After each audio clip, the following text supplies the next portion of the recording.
My closet is clearly a problem. My solution is throw away IKEA furniture, but this also might be a problem. So like I said, my closet is my issue. I did this build-in. I'm very happy with it. This right side was supposed to be for clothes, but I'm not using it for clothes. I'm storing a lot of old projects and Lego boxes and just all sorts of stuff in there, and I hate it. So I'm gonna add a shelf. The problem is plywood is really expensive right now. I don't want to waste my money. So I am going to use this IKEA table that someone was throwing away. And I thought, fine, I'll take it. I do know that they are hollow. That's not a surprise to me. I was surprised how hollow it is, I think. Yeah, I figured, hey, let me just chop it up. I knew one of the edges, or like the external edges would have some sort of hard material, hard fiber composite situation against it. So I wanted that in the very front at least. So I cut off the back to get to the right width of the shelf that I need for the closet. Very hollow. And actually, this looks like it's got a nice header and footer, right? So I thought, oh, great. I can just take a little bit off each side to get to the right width, and I'll have this nice hard piece across 3 edges of the piece, and that'll be awesome. Problem is my table saw only cuts about 32 inches wide. So I have to break a rule here. You didn't see me do this. I'm not influencing you here. Do not make this cut. It is technically not safe. You always need the majority of material between the blade and the fence. When I cut this piece, I realized there was actually less hard stuff in there than I thought there was, which was surprising. So I thought, hey, let me mark it out. So this is going to show you what the end of each piece looks like.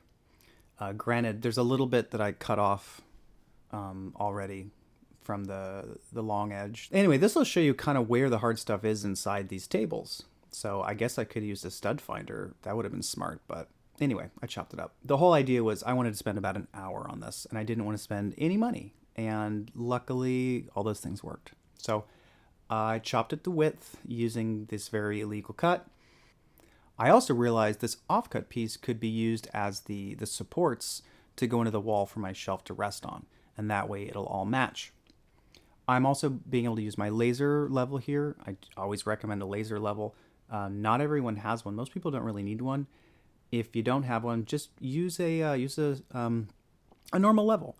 You can just make a mark, start measuring over, get your lines in.